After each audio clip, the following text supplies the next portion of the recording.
If you're in sales and you need more qualified leads and you think cold calling might be dead, keep watching. I'm going to give you a simple way to start getting better results immediately. I'm not talking about theory and not scripts for you to memorize. Over the next two videos, I'm going to walk you through exactly how to open your calls, what to say to keep people engaged, and how to turn a cold call into actual sales conversation, even if you're not confident right now.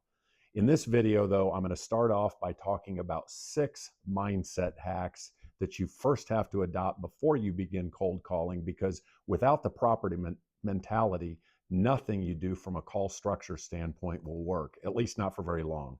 And then in the next video, we'll break down exactly how to structure the call itself. So if your pipeline is dry, keep watching. This is where you begin to fix it. From a mindset hack point of view, the first thing you need to do is embrace the suck. Prospecting, particularly cold calling, isn't meant to be fun, and it's not going to be, especially when you're first getting started, because the other part of the suck you need to embrace the fact that you're going to suck at this at first. Just like everything in life, when you first start on something, especially something like cold calling, you're not going to be very good at it when you start. Just be okay with that. You'll get good at it with a lot of repetitions. The second thing you need to do is stop giving a fuck. You know, in sales, we care about too many things. We care about whether the prospect buys from us. On a cold call, we care about whether the gatekeeper lets us through to talk to the prospect. We care about whether the prospect likes us. We care about whether we're bothering the prospect. And we care about whether they set an appointment with us. Let go of all of that. You know, most people aren't going to be interested in what you're talking about and what you're trying to sell. Be all right with that going in. Change your mindset from that of somebody who cares about whether they set an appointment with you or buy from you to just being a sorter. Just detach yourself emotionally from the outcome. The third thing you need to do is change how you keep score. Look, when you're cold calling, you can't even control whether somebody picks up the phone. So just let go of all of the results. Anytime you dial the phone, consider that to be a win. The goal and the aim really need to be different. For most people in B2B sales, the goal of a cold call is to set an appointment or a demonstration, whatever you call that, a discovery, whatever that is in your world. But that shouldn't be the aim when you go in. The aim should actually be a step down from that.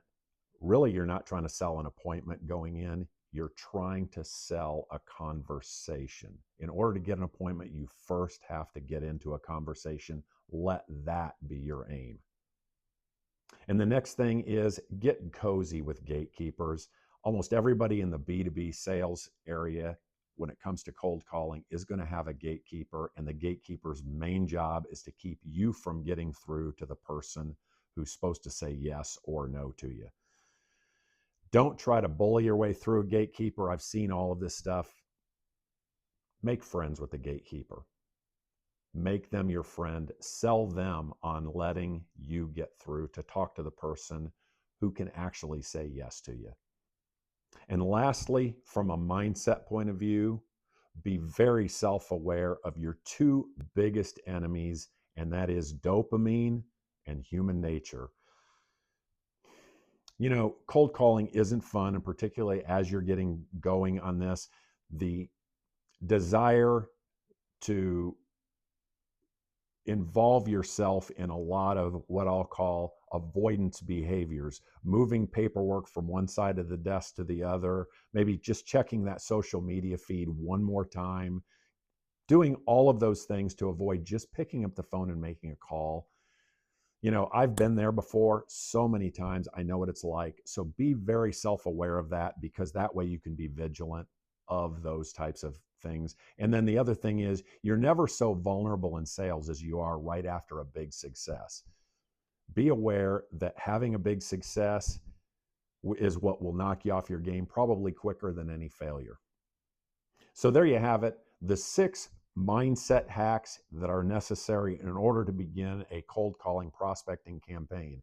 Now, if you do me a favor and hit the like button and subscribe, that way in a day or so, I'll put out a second video where we'll break down the exact structure of how to make a cold call the most effective it can possibly be. Thank you very much, and you guys have a great day.